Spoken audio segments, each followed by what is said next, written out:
আসসালামু আলাইকুম everyone, welcome to my channel recipe by Cynthia's mom. আশা করছি যে যেখানে আছেন সুস্থ আছেন, ভালো আছেন। আজকে আমি আপনাদের জন্য নিয়ে এসেছি সিম আলু দিয়ে মাছের একটা সহজ ঝোলের রেসিপি। আশা করছি আমার আজকের রেসিপিটি ভালো লাগবে। চলুন তাহলে দেখে নেওয়া যাক। এর জন্য চুলায় আগে থেকে একটা প্যান বসিয়েছি, তার মধ্যে পরিমাণ মতো কিছুটা তেল দিয়ে নিলাম। তেলটা কিছুটা গরম হয়ে আসার পরে এর মধ্যে হাফ কাপের মতো পেঁয়াজ কুচি দিয়ে নিলাম আর 6-7টা কাঁচামরিচ। এবার পেঁয়াজ মরিচ হালকা করে ভেজে নেব।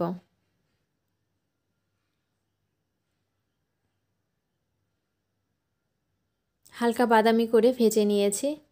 এবার এর মধ্যে মশলা অ্যাড করব। সামান্য একটু পানি দিয়ে নিলাম যেন মশলাটা পুড়ে না যায়, সেই জন্য। আদা রসুন বাটা দিয়ে নিলাম 1 টেবিল চামচে কিছুটা বেশি হবে। এবার একটু নেড়ে নিচ্ছি।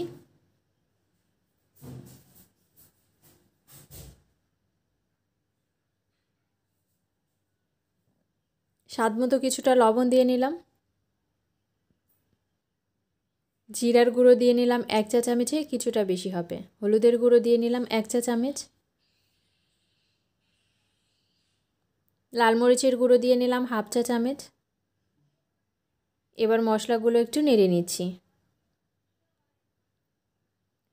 ঢাকনা ছাড়াই মশলাটা ভালো মতো কষিয়ে নেব কিছুক্ষণ।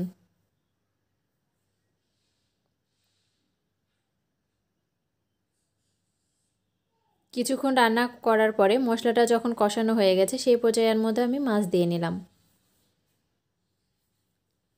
মাছটা দিয়ে একটু নেড়ে নিচ্ছি। মশলার মধ্যে মাছটা কিছুক্ষণ একটু কষিয়ে নেব।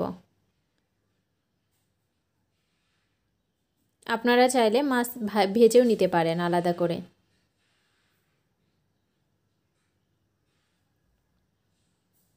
আমার মাছটা কষানো হয়ে গেছে। এবার এর মধ্যে সিম দিয়ে নিলাম, আলুও দিয়ে নিচ্ছি। এবার একটু নেড়ে নিচ্ছি।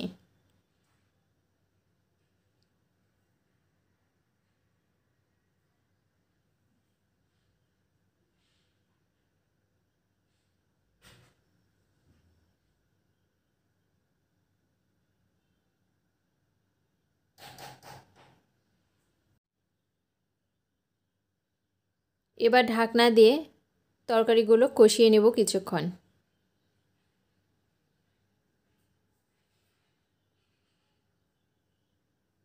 কিছুক্ষণ কষিয়ে নেওয়ার পরে আমি একটু নেড়ে নিচ্ছি।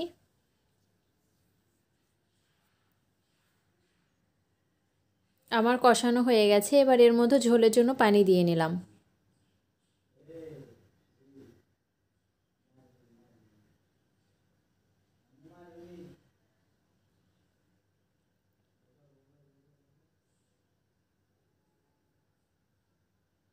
এবার ঢাকনা দিয়ে রান্না করব রান্নাটা হয়ে আসা পর্যন্ত।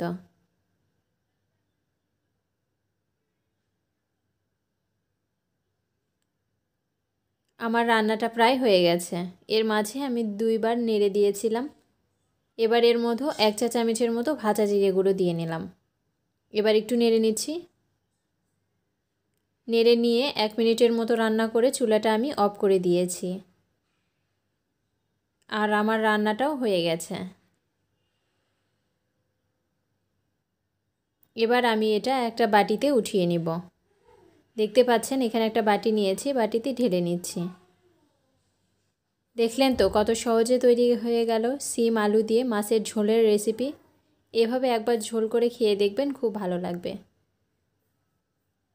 আজকে এই পর্যন্তই। সবাই ভালো থাকবেন, সুস্থ থাকবেন। আল্লাহ হাফেজ।